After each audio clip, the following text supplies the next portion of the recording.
Good afternoon, everyone. I'm David Blight, Director of the Gilder Lehrman Center for the Study of Slavery and Abolition. Our music provided by Hira Jaffrey again this week. This time was Lionel Hampton with a very mellow version of Taste of Honey. And today it's a thrill to introduce Christopher Leadingham. Christopher comes to us from Kentucky and various parts of Kentucky. He is the associate editor of the Journal of Appalachian Studies. He did his PhD at the University of Kentucky, his MA at Marshall University in West Virginia, his BA at Morehead State. The PhD was just last year, so he's almost freshly minted, as they say. Christopher has published many articles and reviews in the Register of the Kentucky Historical Society, in the Journal of West Virginia History, and in the Journal of Appalachian Studies, which he now helps edit. He is a major player in digital research, digital studies, and in environmental humanities. He is going to speak to us today about a little known but important slave revolt. It comes out of his work, his dissertation work, soon to be a book, which is entitled, or was entitled, Taken: Slavery, Forced Migration, and the Environment in the Early United States. Christopher is a one-month fellow here at the GLC, and Chris, a warm welcome to you, and I'll turn it over to you for about half hour to 40 minutes. We welcome all questions out there from the universe. A fantastic audience today, large group, and glad to have you here. Welcome. Yeah. Over to you. Thanks. I just want to take a second to say thanks to you and Michelle and Melissa for hosting me at the center. I've been here about a week and it's already been a wonderful experience. So I really do appreciate that. Let me get my screen going here.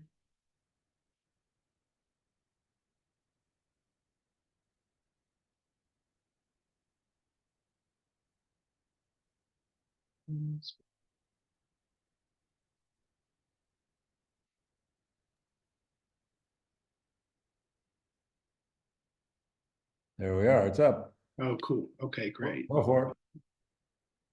All right.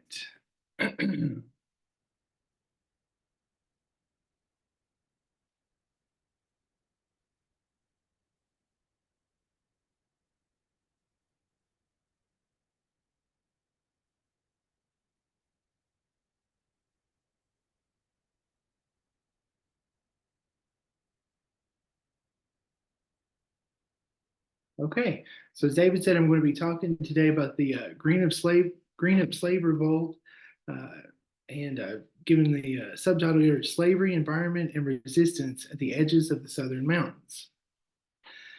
The Cherokee Phoenix and Indians Advocate, a dual-language newspaper published in New Echota, picked up and printed an interesting story about a slave revolt in Kentucky in its September 3rd, 1829 edition.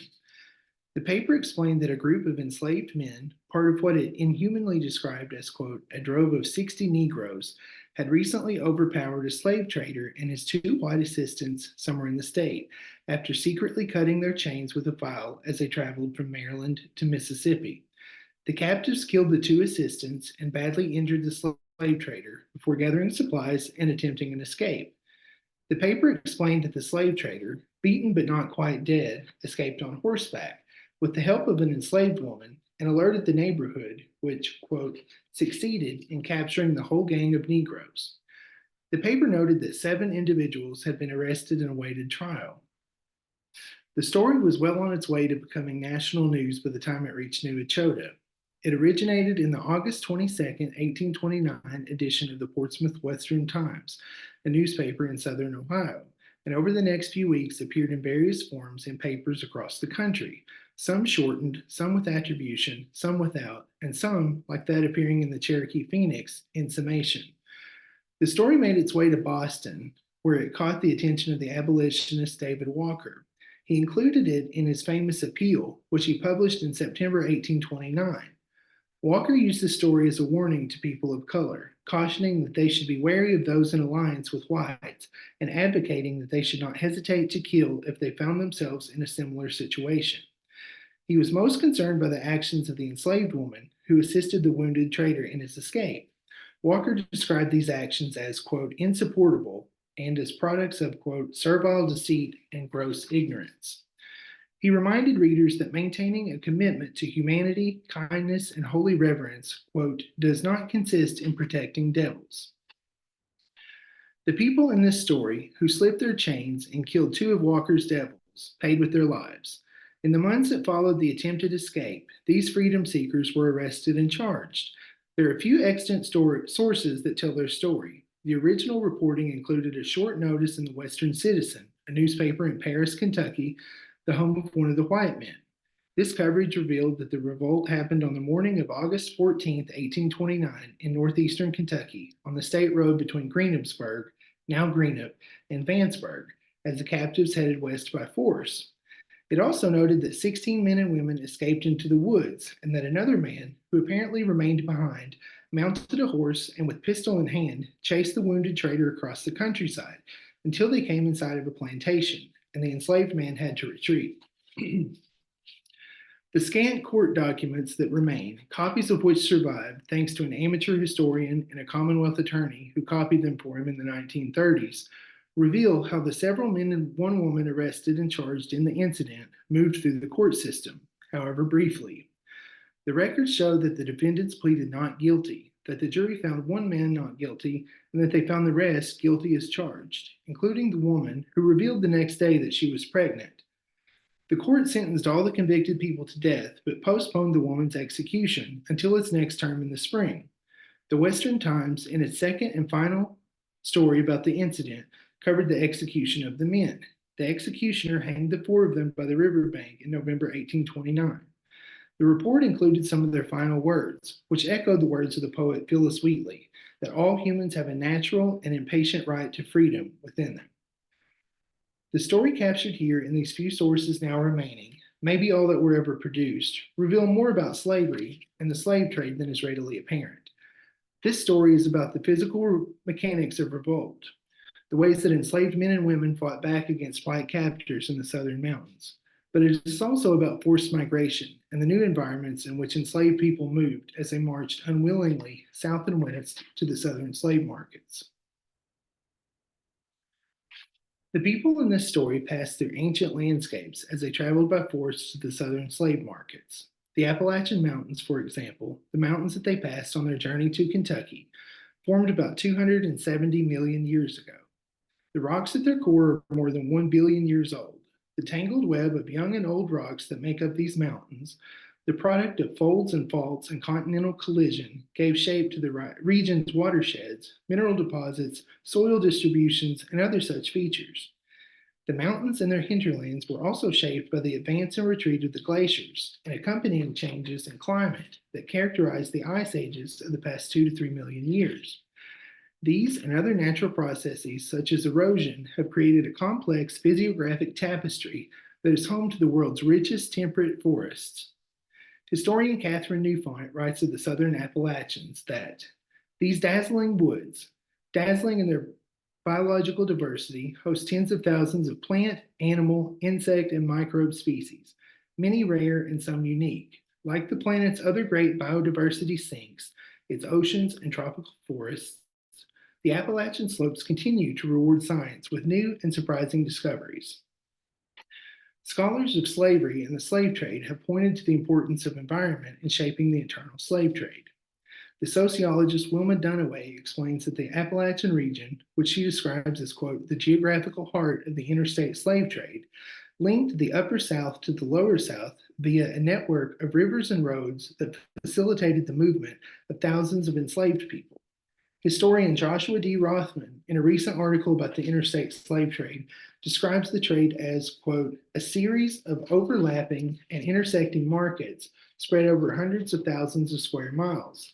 He notes that interstate trade happened, quote, along rivers and the coastline, in city streets and on country roads, in taverns and hotels, at county jails and on courthouse steps, in newspapers and on broadsheets posted to buildings and trees, in private offices and public auction houses, on docks, and at ports and harbors. The environment, as these authors suggest, shaped the development of the internal slave trade in important ways, sometimes actively and at other times passively. It also shaped how enslaved people experienced that trade. Though they possessed no property, enslaved people carried something else with them on their march through the mountains. They carried occupational skills and abilities, such as blacksmithing. They carried knowledge about plants and animals, about hunting and fishing, and other skills used in and around the woods. They carried connections to family and friends and ideas about freedom, all newly learned or passed down through generations. They used these intangible tools to create strategies of resistance as they moved into new landscapes. The people in this story wielded that knowledge and experience to help them navigate their new circumstances and to seek freedom in new and unfamiliar environments. The original reporting suggested that at least one person might have been familiar with blacksmithing tools or techniques, that some of them might have had knowledge about the natural world, since they decided to escape into the woods. The reporting made clear that at least one man had experience with horses when he mounted a horse and chased the wounded trader. The people in this story might have created their own mental maps, mapping natural landscapes such as rivers or other water features as they traveled through the mountains. They might have mapped the towns and farms and the people in them, places where they might be able to return for resources. This story, as much as anything else, allows us to think about how these men, women, and children, and thousands like them, moved in and through the mountains, how they thought about freedom, and how they tried to create it for themselves in hostile and unfamiliar landscapes as they traveled to the southern slave markets. This work considers how enslaved people created resistive strategies in the immediate, in the new and unfamiliar landscapes in which they passed on their way to the southern slave markets. The sale and transport of an enslaved person was a traumatic event to themselves, their families, and their friends, one that changed the rest of their lives. The once enslaved Charles Ball, in his autobiography, described his sale and journey southward, in which he passed through the southern mountains. Ball was not sold on an auction block, but privately and unexpectedly at a small store owned by his enslaver. He soon found himself in a coffle headed south with 50 other men and women. Ball noted that, quote, the women were merely tied together with a rope about the size of a bed cord, which was tied like a halter around the neck of each.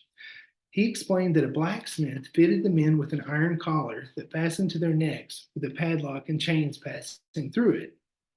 Then, with the captives formed into 2 rows, the blacksmith fastened a separate chain to one of their arms, and then to the person walking next to them. He explained that, quote, in this manner, we were chained alternately by the right and left hand, and the poor man to whom I was thus ironed wept like an infant when the blacksmith, with his heavy hammer, fastened the ends of the bolts that kept the staples from slipping from our arms. Ball meticulously observed and committed to memory the new landscapes that he passed through, as both a way to comfort himself at that moment and to create a way back home. He described the poor condition of the soil, made that way by tobacco, as they moved deeper and deeper into Virginia. He explained that, quote, I had endeavored through the whole journey, from the time we crossed the Rappahannock River, to make such observations upon the country, the roads we traveled, and the towns we passed through, as would enable me at some future period to find my way back to Maryland. I was particularly careful to note the names of the towns and villages through which we passed, and to fix on my memory not only the names of all the rivers, but also the position and bearing of the ferries over those streams. Ball noted that, quote, by repeatedly naming the rivers that we came to, and in the order which we had reached them, I was able to, at my arrival in Georgia, to repeat the name of every considerable stream from the Potomac to the Savannah, and to tell at what ferries we had crossed them. I afterwards found this knowledge of great service to me. Indeed, without it, I should never have been able to extricate myself from slavery. The march south pushed him to his breaking point, and by the time they reached South Carolina, Ball explained that he had considered taking his own life. The threat of being sold south, or down the river, as the saying went in Kentucky, instilled fear into the hearts of enslaved people. It meant the loss of friends, family, community, and other support networks that they had built and maintained. It meant a loss of familiarity with the landscapes in which they had lived, worked, rested, and hidden. It also meant new landscapes and new people and new places and new things, an unfamiliarity that most had only heard about in stories from runaways, other people who had been there, and from those who continued to tell those stories. Their enslavers wielded the threat of sale against them to compel them to work, to be productive, and to behave.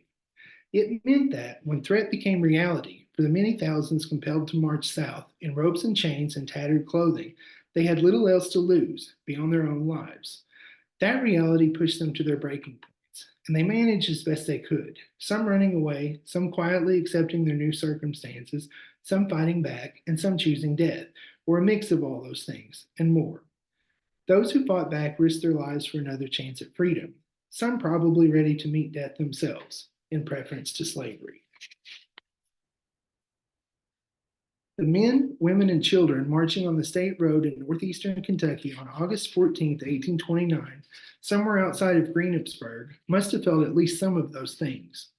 They were headed west towards Vanceburg with Henry Gordon, a slave trader based in Kentucky, his associate Gabriel T. Allen, and a wagoner named William B. Pettit when they decided to attack. They numbered about 60, and having been purchased in Maryland, were headed to the southern slave markets.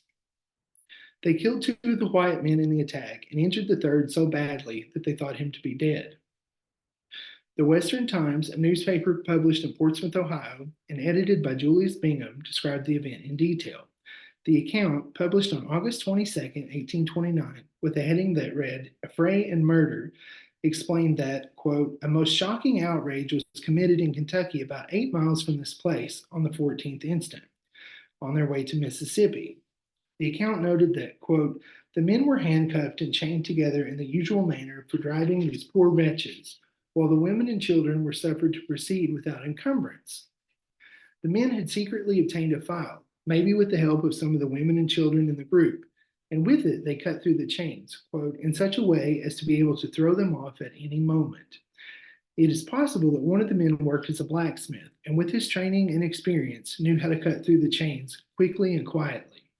The report explained that the revolt began in the morning with a ruse, when 2 of the men, quote, "dropped their shackles and commenced to fight."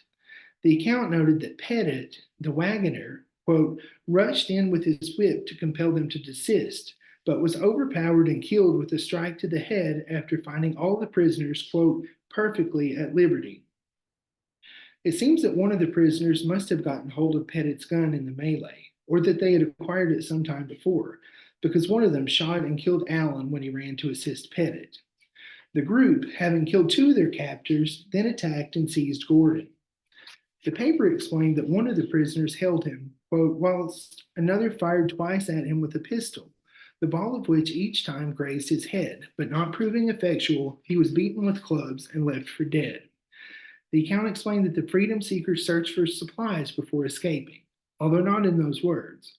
The paper reported that, quote, "they then commenced pillaging the wagon, and with an axe split open the trunk of Gordon, rifled it of the money, about $2,400, and 16 of the Negroes then took to the woods."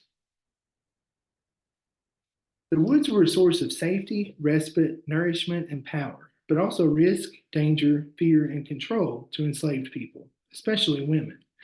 The land, in many cultures in Africa, helped maintain connections between past, present, and future generations, creating a sense of community that transcended death and supported the living. The people in those cultures believed that their ancestors would nourish their land and people if they kept them strong through ceremony. The people captured, enslaved, and taken by force to the Americas maintained those connections to the land, with some women ingesting soil from the continent before boarding slave ships. They passed those connections down to new generations, especially through religious traditions. And although such traditions changed into slavery, they became an important part of the rival geographies that descendants created and maintained. The woods were also dangerous, places filled with plants, animals, and humans waiting to do people harm, places that many parents warned their children not to go. They were especially weary of panthers and snakes. Benny Brunson, a formerly enslaved woman living in Texas, recalled in a WPA interview that, quote, "the poisonous snakes lie in the bush ready to strike wicked fangs into bare heels. That danger hides everywhere, in the streams too, so we must know how to escape from it." Brunson noted that, quote, the wild animals have nimble feet and wings to save them from the ones who kill them, but the slave had to save himself. In the case of human predators, forests help conceal sexual assault and other types of violence committed against enslaved people, especially women. The environment shaped nearly every aspect of life for people who ran away, to the woods or otherwise. It shaped the kinds of shelters that they could seek or construct, the foods that they could grow or take, the animals that they could hunt or keep. It informed the ways and times that they could move or keep still, the kind of clothing that they wore, the ways that they could keep warm or cool, the kinds of weapons that they could take or make, and more. Freedom seekers lived in tree trunks and tops, primitive cabins, caverns, and caves that they improved and maintained. These shelters, in many instances, blended so well into the surrounding landscapes that they were nearly impossible to recognize, partly because they were so basic. Those who stayed gone longer constructed more finished shelters. Those who lived in caves sometimes furnished them with goods taken from plantations and other items made by hand, for example.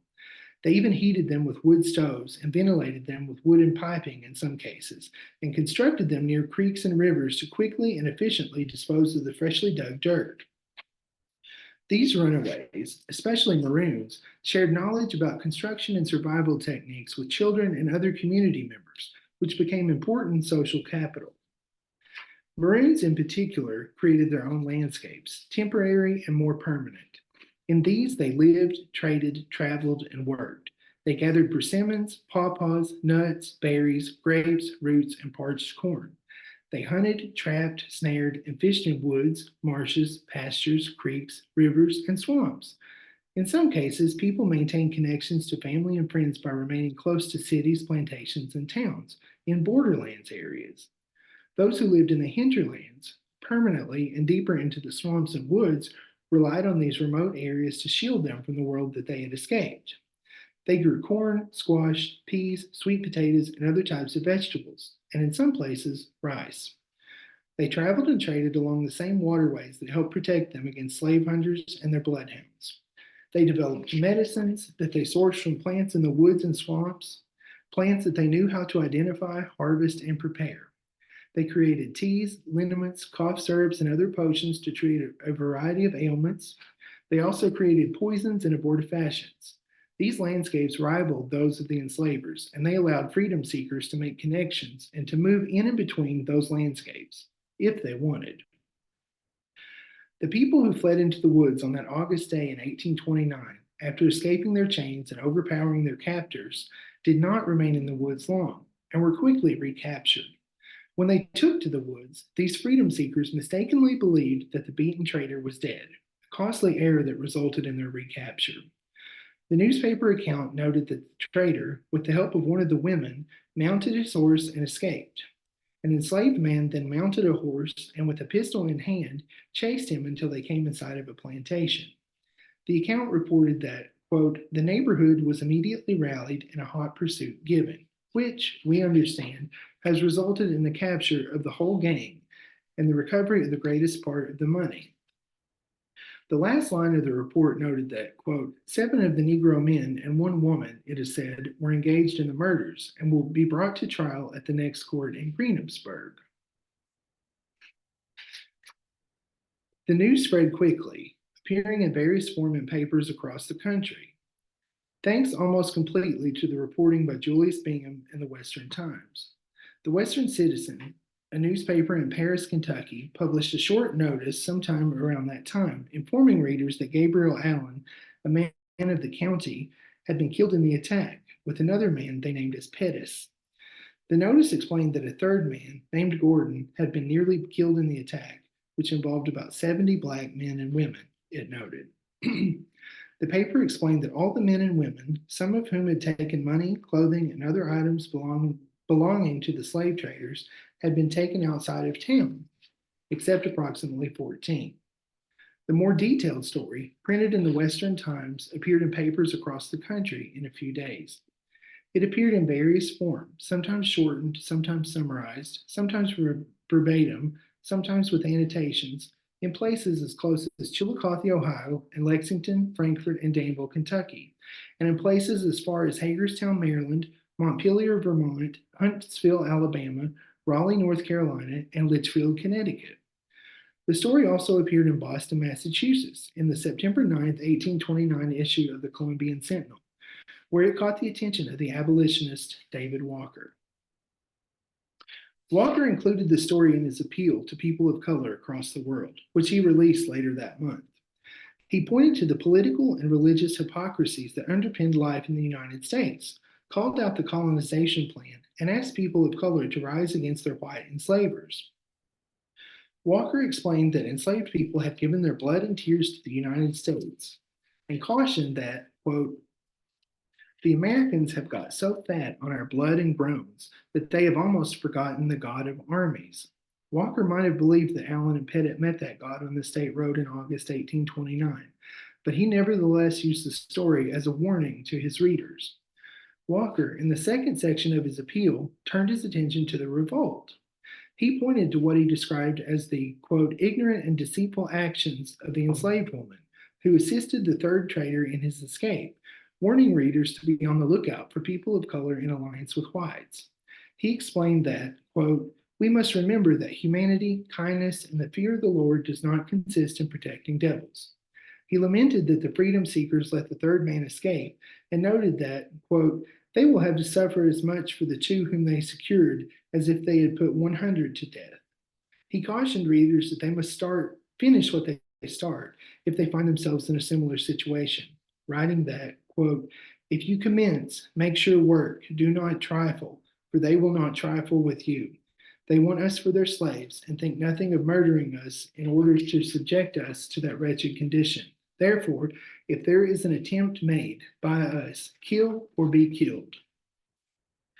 This message caught the attention of black and white readers and speakers, and within weeks appeared in places across the South, thanks to the distribution network that Walker developed. He organized a network of anti-slavery contacts that included white and black people, some solicited and some unsolicited, to distribute his pamphlet. The pamphlet alarmed local politicians, state legislatures, and the general white population in places as far as Savannah, Georgia, and New Orleans, Louisiana. Walker's efforts brought the Kentucky Revolt story to a wide audience, much to the dismay of white authorities, who worked to stop the spread of ideas and information that would lead to more resistance to slavery, like the kind in Walker's pamphlet, the kind happening on a state road in August 1829.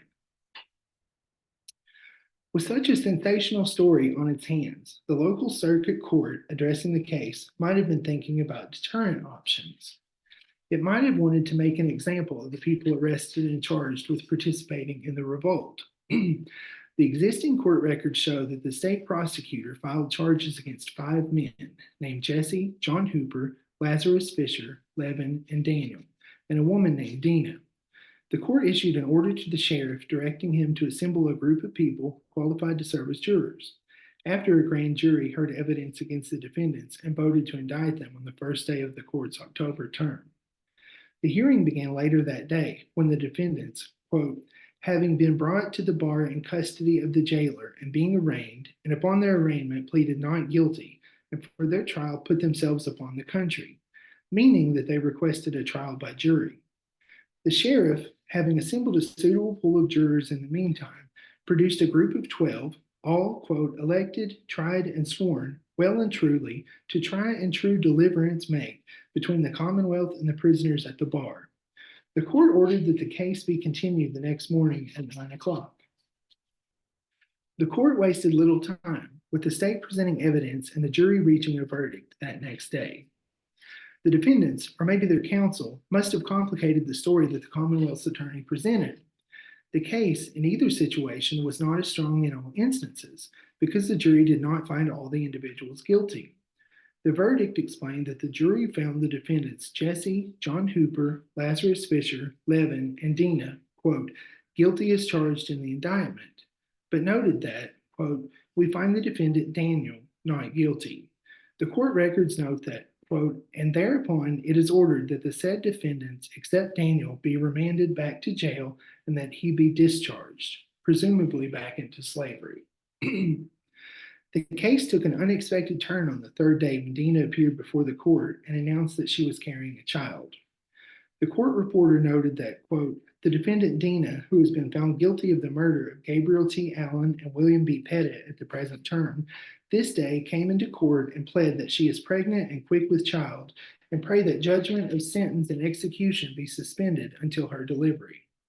The Commonwealth's attorney, quote, joined the plea of pregnancy, and the court instructed the sheriff to, quote, summon a jury of matrons to meet on the 4th day of this term and inquire whether the said Dina be pregnant and quick with child as aforesaid, and return their answer to the court on the same day.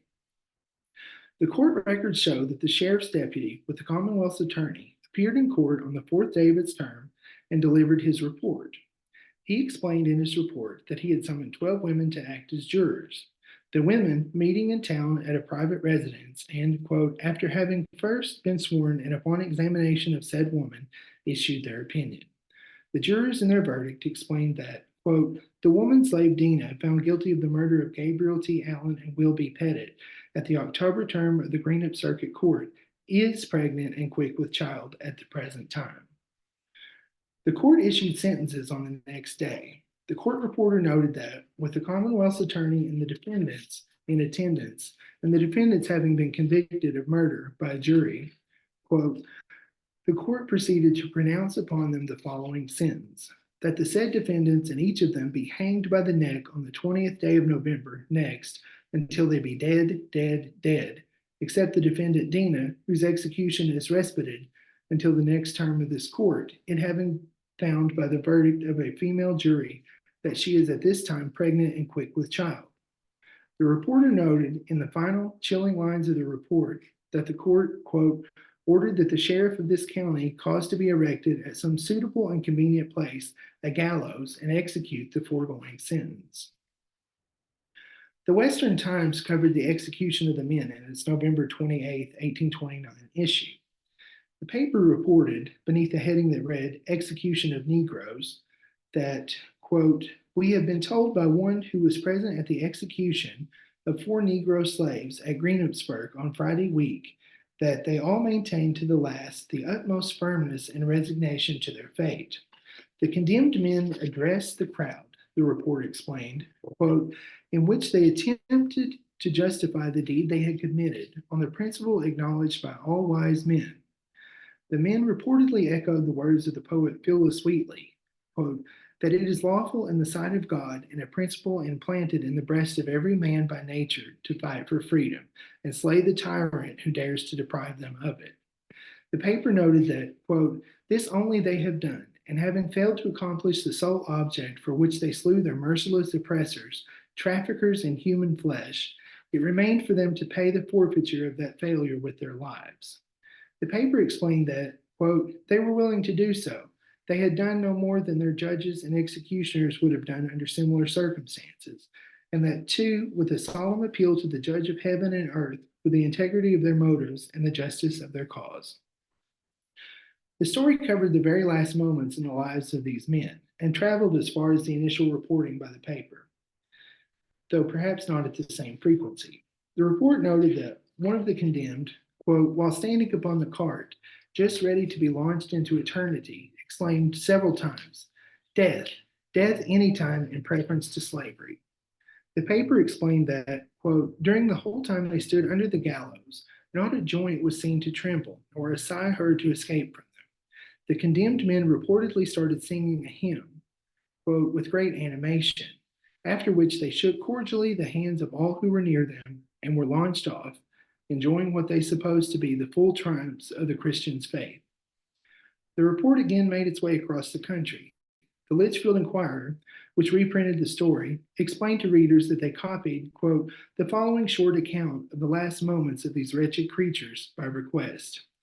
The story appeared in newspapers in Pennsylvania, Vermont, New York, Virginia, North Carolina, and maybe others. It also appeared in the Niles Weekly Register. The newspapers did not cover the rest of the story, though. Dina, having spent the interim months in jail awaiting her sentencing and presumably giving birth to her baby, appeared in court on the 5th day of its April term, where it, quote, pronounced the following sentence of death upon her.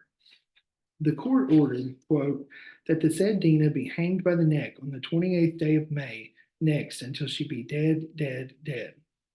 in that quote, the sheriff of this county caused to be erected at some suitable and convenient place a gallows and execute the foregoing sentence. There is no record of what happened next, but she must have been separated from her child sometime before the execution, if she had not already been. There is no record of her final moments, of her last words as she looked out beneath the gallows. Maybe she sang a hymn or talked about freedom and tyranny, echoing the words of Phyllis Wheatley, like Jesse, John, Fisher, or Levin. Maybe she wept. Maybe she stood there in silence. Maybe she thought about her newly born child, or her parents, or her husband, or her siblings, or her friends. Maybe she was glad to have taken two devils with her in the frame David Walker used in his appeal. Maybe she stood beside another condemned person, or maybe two. Maybe she did all those things, or maybe some of them, or maybe none of them. Maybe on that late spring day in May, she caught the sweet smell of honeysuckle in the air as she looked out across the Ohio River and thought about what could have been. The people in this story, sold to slave traders, separated from loved ones, and headed to the slave markets in the South, moved in and through very new landscapes as they passed through the southern mountains. They carried with them experiences and knowledge passed down through generations, which they used to help them navigate those new environments and new circumstances. They might have created their own mental maps of the landscapes that they had moved through, like the formerly enslaved Charles Ball, as he marched south, passing at times through the southern mountains. The people marching on the state road in August 1829 might have tried to create their own maps home while they planned their escape. They might have planned to hide in the woods before making their way across the Ohio River to Ohio and towards freedom. Their story makes clear in the few sources now remaining and maybe ever produced that they carried with them notions about freedom, words, and ideas that they took with them from Maryland and the greater mid-Atlantic. It allows us to think about the ways that they thought about the environment and how they used that knowledge to navigate new and very different landscapes in the southern mountains. That is the end of my presentation.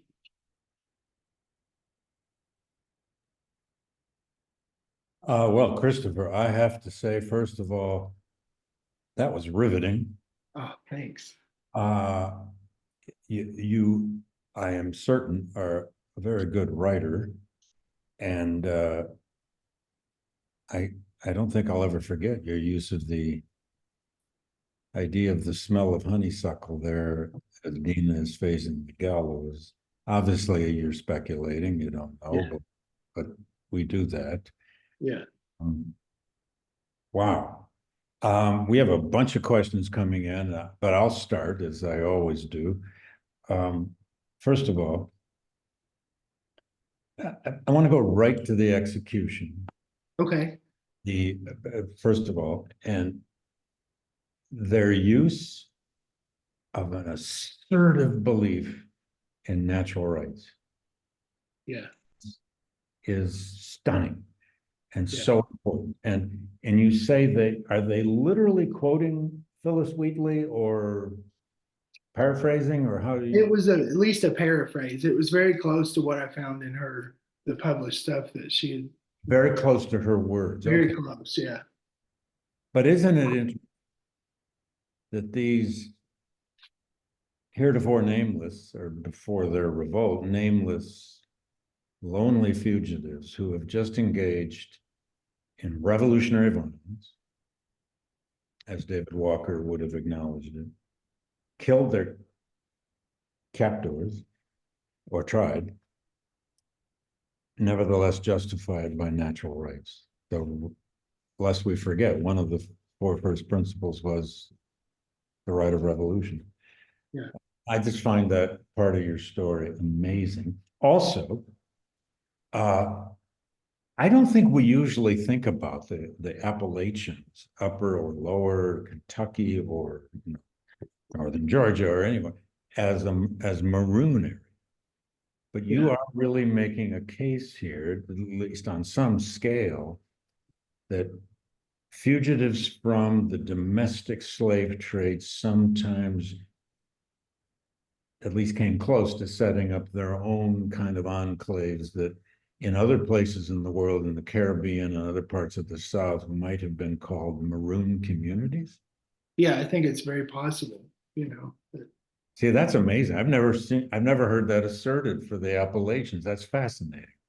Yeah. Can you comment on that a little bit more? I mean, I mean, if you, did they survive? Is there evidence that people actually survived there for what, for months or a yeah, year? I'm not sure about that, but I mean, if you just think about the natural landscape and the Yeah, skills yeah, and abilities that they have, like it just seems that they could have, you know. So sure. not found anything definitive yet, but Yeah, especially in the Appalachians with such a rich, you know, resource environment. indeed. Yeah. Well, your weaving of environmental history, whether it's the picture of the strawberries or the sheer scale of the beautiful blue and green mountains, is just fascinating. Environmental history can be very much part of the people within it. But one other quick thing here, and then I want to get to all these questions that have come in. Ira Berlin, among others, the late Ira Berlin, used to refer to, I don't know if this was absolutely original with him or not, but used to refer to the domestic slave trade, the trafficking across the landscape, as a second middle passage. Yeah. People have now kind of employed that. They've even, you know, and so I'm not sure people often think about, you know, that incredible landscape of the Appalachians as the second middle passage, but in so many ways it was. You know, the land trafficking across the country had to pass these mountains. Yeah. All, I mean, and so I don't know, do you employ that language in your own dissertation work, or are you thinking of it or not? It was moving towards that. I didn't Yeah. quite, Okay. yeah, quite make it there, but Well, there are other scholars who have done it. I mean, yeah. I mean, you mentioned Josh Rothman. I think he employs that term. Yeah, I think so too. Yeah. Uh, anyway, I have other questions, but I'm going to go to the the ones online that are coming in Okay. hot and fast here. Um, well, here's a Mark Churchick says the older he gets, the more slave rebellions come to light. Is there any estimate of the frequency of such rebellions? Well, that's an old debate, as you know. You want to Yeah. comment on I'm not sure. I've seen some other historians say that like rebellions in the Ohio River Valley are probably more numerous than what we know. that? Yeah, But you know, and it makes sense when you if you could find records like this. This was just stashed in a box of court documents, you know, at the. that's how you found this. Yeah, it appears in J.W. Coleman's book on the Kentucky slave trade back in the 1930s. Oh, And wow. he saw it back then. And that's why the papers still survive because the courthouse in Greenup was flooded when the Ohio River flooded. Oh, no. And the documents that survive are what he had been copied and sent by Oh, the Commonwealth attorney at that time. So they're actually in his papers at the University of Kentucky special collections. wow. Yeah. Well, Terry Marsh just asked basically what you're now answering. He says, it's fascinating talk, but can you talk more about the textual sources you actually found? It's court records primarily, right? Yeah, it's all court Yeah. records here and those two newspaper accounts and then various, you know, iterations of them throughout. But there's so many court documents and things in the Kentucky State Archives housed at Frankfort. And I Yeah. think they're, if you go dig through them, they're folded up into little trifold documents and just filled with these banker boxes full of them. Wow. And I think if you can read them and find them, I would imagine there's all kinds of stories Hmm. Hmm. out there. If you pass this on to other grad students around Kentucky, Yeah. Lexington and other places. Well, Austin Yeah. Justice wrote in here and just wanted to, he may be from Kentucky, in fact, I don't know.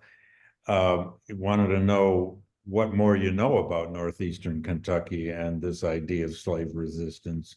Is it, you know, slave resistance of this kind is not often, you know, people don't think of it in that particular border. They might think of a runaway here and there, runaways across the Ohio and all of that Underground Railroad lore, but actual rebellions like this, Is there any further thing you can say about slave resistance in that region? It's a mountainous region, hence the numbers of actual slaves would have been much lower than further into central Kentucky, right?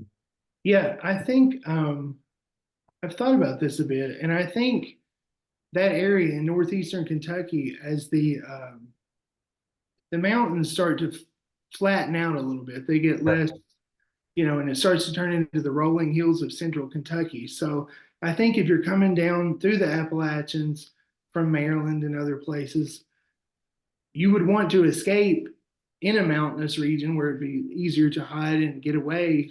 Oh, And yeah. You don't want to wait until you're in the flat. right. So I kind of see that as Apple like one of production. the last moments to like do it if you're going to do it. And maybe that's why I don't know, but it becomes much more open and visible with the rolling hills and cleared lands and stuff. So Phil Miller writes in and wants to know what you think about why Dina's execution. I mean, you may be speculating here again. Why yeah, Dina's execution was delayed until after giving birth. Was that some sort of mercy, or, I mean, how do you interpret? I mean, they end up executing her anyway. yeah. I feel like that was probably a common thing that would have Yeah, happened. They would have, if they knew she was pregnant, they would wait until the child was born yeah, and then do it. But I don't have any reasoning that I've seen for that sure. case. But Yeah, well, okay, here's Andrew Fight writes in, says he's at Shawnee State University in Portsmouth. He's leading a team of researchers to nominate sites to the National Park Service Network to Freedom, that's the Underground Railroad Freedom Trail, including the story of the Greenup Revolt. yeah, I wonder if you're in touch on that. He has many questions. I guess in part, should the Greenup Revolt be part of that network to freedom by the National Park Service? Why not? yeah, I think so. And he would be the best person to talk to about that. He's leading an excellent public history, Mhm. Mhm. project there, and he does have a page about this Greenup slave revolt there, and it's very good. And Mhm. yeah, so I mean, you got people asking you here absolutely, now about caves and cabins. My God, you're supposed to know where. I mean, Keaton Brown then wants to know if you know exact locations. Again, this may be somebody from the region, uh, uh, on the Ohio border region, the West Virginia border region. Have other such actual locations been found, or how would even one know? yeah, I don't know of, but I certainly think it's possible. Yeah. Well, Check out areas stuff. So okay, here's one for you. Gordon Weisman wants to know, does your understanding of the Appalachian landscape inform your understanding of the viability of John Brown's attempt to end slavery? I think what this person's getting at is supposedly John Brown, although there's a lot of apocrypha about this, but supposedly John Brown had an idea that once he raided Harper's Ferry, he was going to move south into the Appalachians and set up forts and hideaways and so on. I mean, I don't know. Was that in any way viable? Whoops. Lost you off the screen, Christopher. Oh dear. Looks like there might be some connection problems. I think he's just logging back into the There we Zoom. go. Okay. Thank you, Hira. Hang on there, audience. We're going to get Christopher back. We briefly lost a connection. I'm still connected, I think. Chris, yeah, I am here too. there you are. Okay. Yeah, Start your video if you can. Anyway, I just want to do my John Brown question. You can duck it if you want. okay, yeah, I missed part. So There you are. We got you back. Can we hear you though? Can we hear you?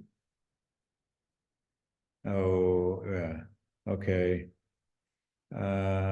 We've got your image, but not your audio. Michelle, if you're there, I wonder if anybody in the office can go over and help out Christopher, who is in an office at the GLC. This usually works fine up there.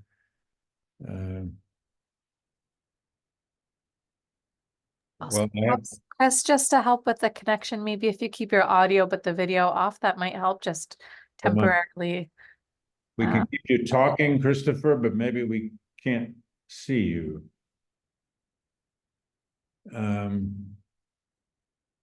Anyway, I'm going to ask another question here, and Christopher, if you're on audio, please answer it. Yeah, I'm in Michelle's office now, so I think Okay. we should be okay. There we go. All right. We got, there you go.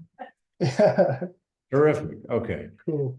I mean, this is getting down to the micro level here. People want to know if the Bierbauer House in Maysville, Kentucky came up in your work. So I think you got a lot of Kentuckians on. Oh, that's great. Yeah, I haven't seen anything about that yet, but Maysville is definitely a place that had a lot of slave trade activity and somewhere I need to and want to explore more. It was on a major road route too, right? Yeah. Maysville Road. Yeah. Yeah, from there to Lexington. People are asking about the child, the birth, Dina's baby, and so on here. Again, these have to be speculations. Was the child compensation for the slave owner? Was there anything in the court record about that? Yeah, no, it didn't mention the child or didn't Well, we don't mention know. what happened after. Yeah, so who knows? I assumed myself that she was sold back into, or he Yeah, sold into slavery or something. yeah. Yeah. Well, no doubt another name and a child lost into the never land of slavery. Yeah. Yeah. Because the child had economic and property value. Yeah. Now, Paul Wessel asked here, he says, it's fascinating that they assembled 12 female jurors to determine whether Dina was pregnant. Is that what? Yeah, that's what happened. Yeah. Wow.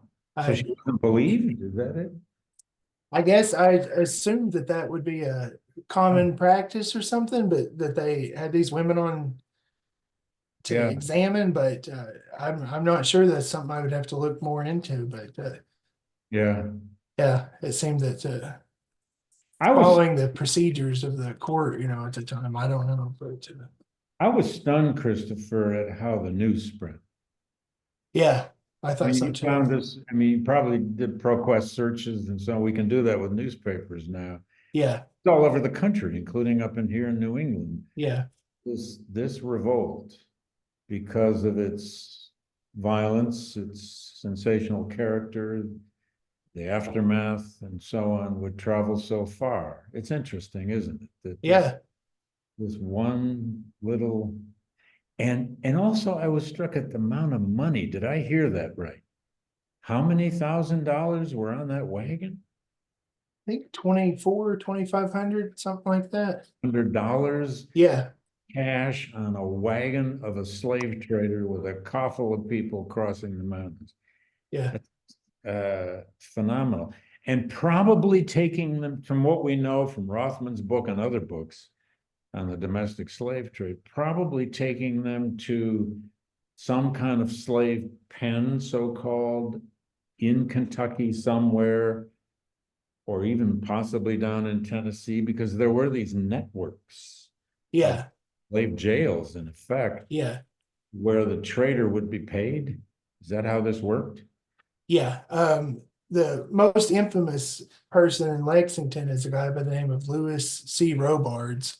Oh yeah. And he had a slave jail there, and he was sort of the worst of the worst, and engaged in some kidnapping and other sorts of things. And he had satellite agents that sort of worked for him, and one was a guy from I think his name was McMillan, and he lived in Maysville in that area. So they would send people down the river and take them off there, and or kidnapped them from there, and And many people who would have been taken into this part of the domestic slave trade would spend months in this transit, right? Yeah, I Started think in so. Maryland, across the mountains, Kentucky, Tennessee, through Alabama, all the way to the Southwest, sometimes all the way to New Orleans. Yeah, It's a phenomenal story. And the numbers now that we know from this scholarship, at least 1 million people yeah,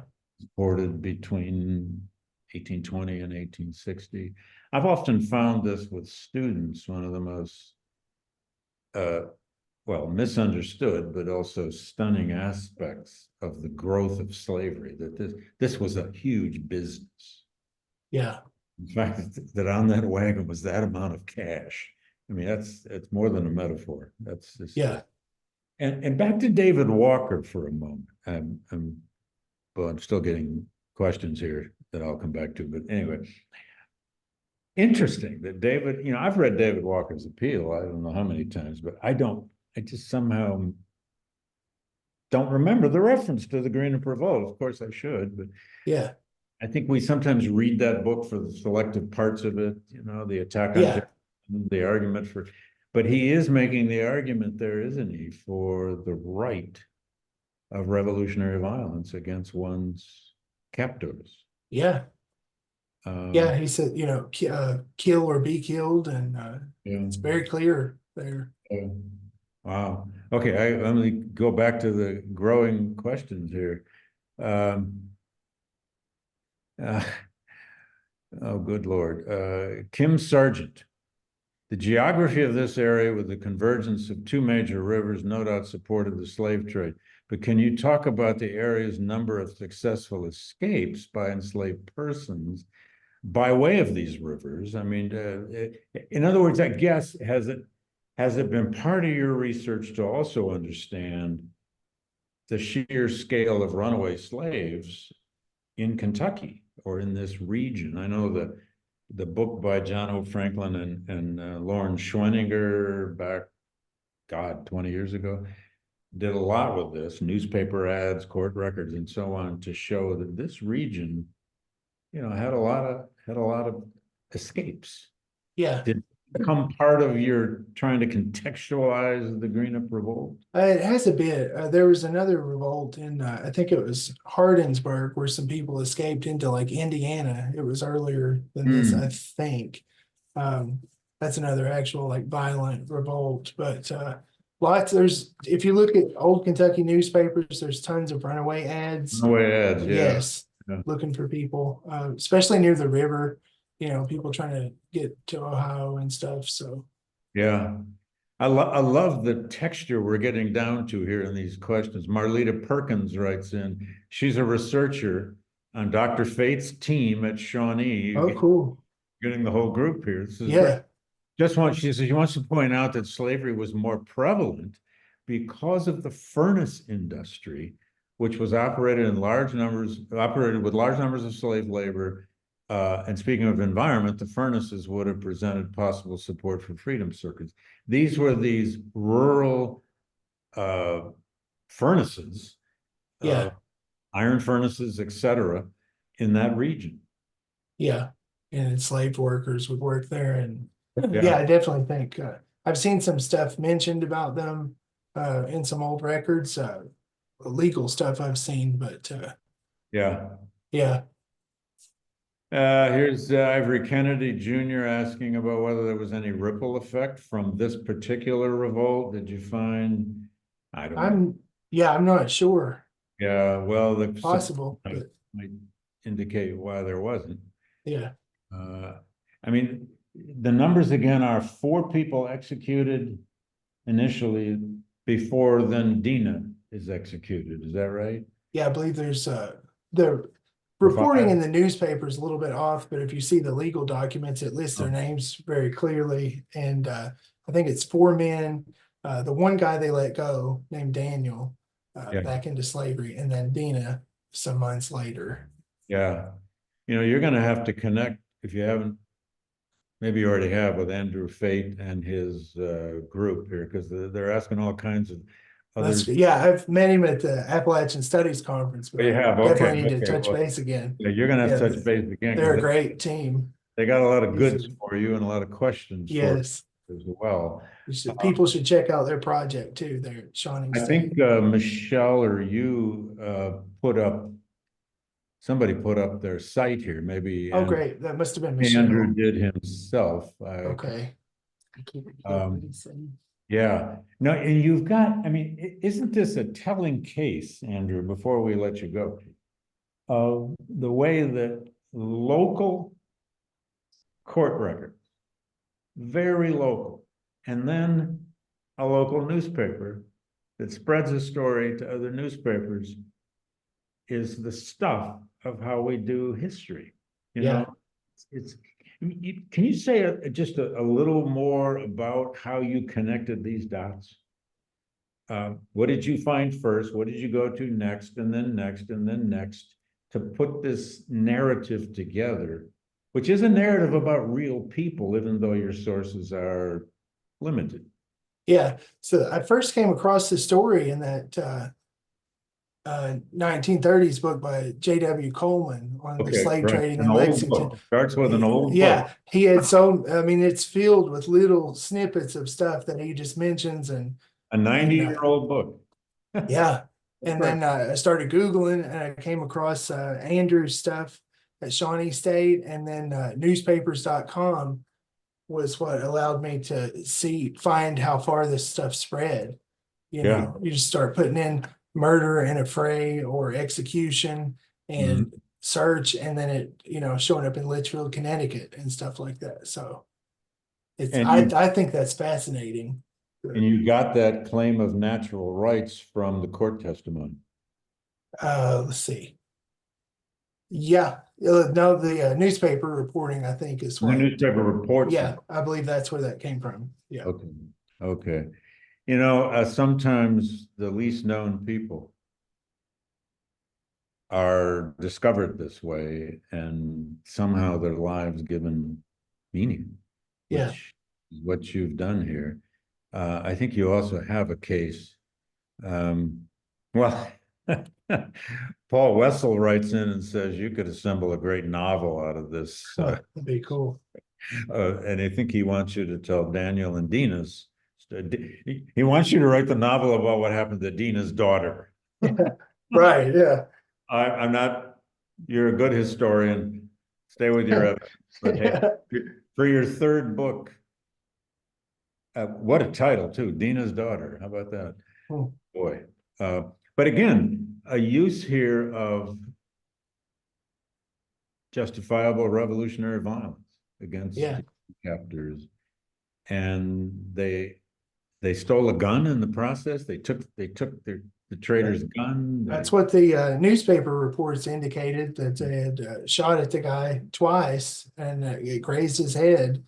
Wow. And so they beat him, Yeah. So somehow they had acquired a gun. Yeah. And, Wow. Well, you have a remarkable story here, Christopher. I want to thank you. You're here another 3 weeks. Enjoy the month of May and more in New Haven. And I know you're using our libraries here. We have great collections on everything related to these things. And thank you all out there, the big audience that tuned in, and all the great questions. Anyway, people are writing in thanking you for one person here now says, I'm not a digger, but I absolutely appreciate all who do get into this work. So, that's wonderful. welcome to the world of how we dig doing history. And sometimes great stories come out of a little and more digging. And what a case you've got here. Anyway, again, welcome. Thank you, everybody, for attending. We've run past 1 o'clock. Thanks, Christopher, and enjoy the rest of your research time here. Thanks, everybody. Thanks. Okay. Thanks, David. You bet.